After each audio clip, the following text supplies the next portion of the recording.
Hi, welcome everybody to the orientation for the perspective of single mothers in Central Alberta. So I'm just going to go through this presentation, which just briefly describes exactly what the study is, so you have a full idea of what you're getting into. So first of all, what is this and who am I?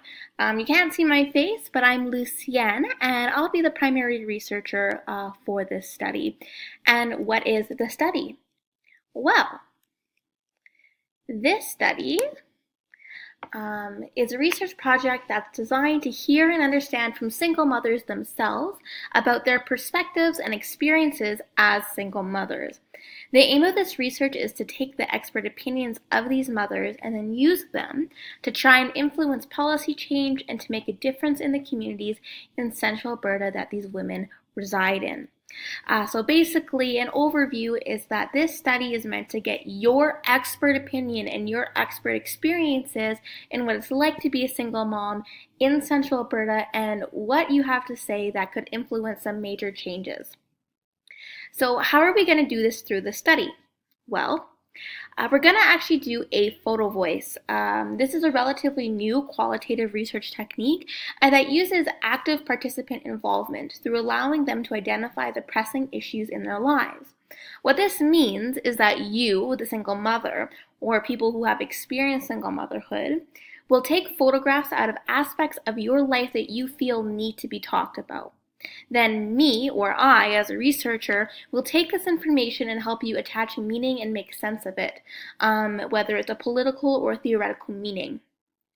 The pictures and the meanings are then shared and suggestions are made for change.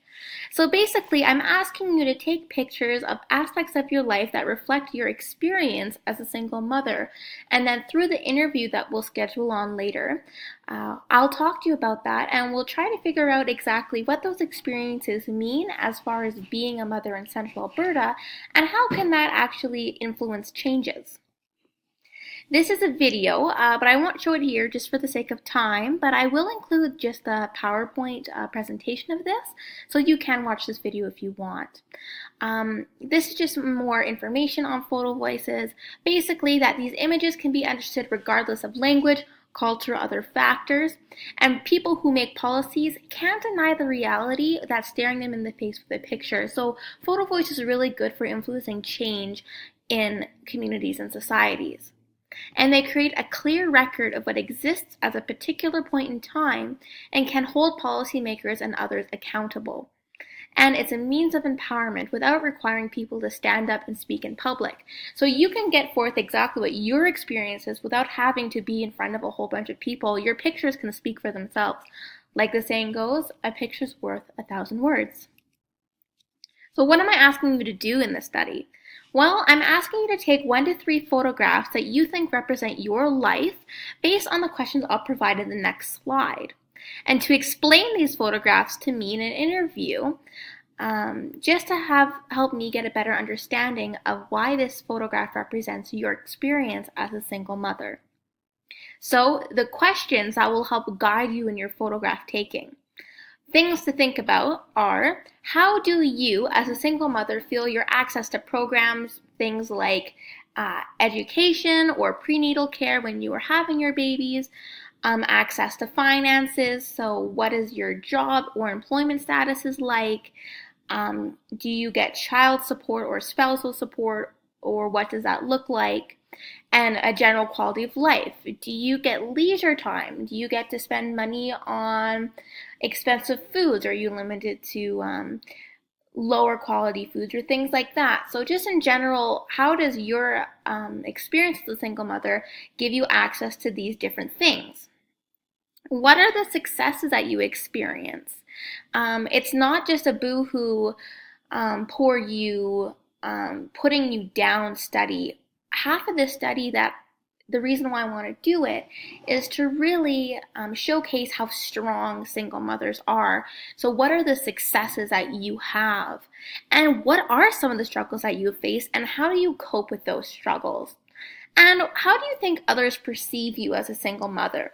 Now, when you're taking photographs, you don't have to answer all of these questions, and you don't have to answer any of these questions. The reason why they're here is to help guide you in your photograph taking. So how do you take these pictures? Well, it's designed to include participants and allow them to become active researchers. You're the expert, so those questions that I've asked are guiding, but if you don't think that they capture your experience as a single mother, that's okay. You're the expert. You tell me what's important to you.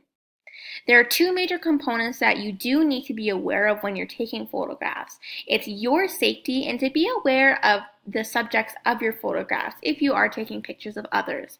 So for your safety, we are concerned that you might put yourself in a dangerous situation. There is risk for subjects in the pictures, and that you might be identified by the connections to your stories.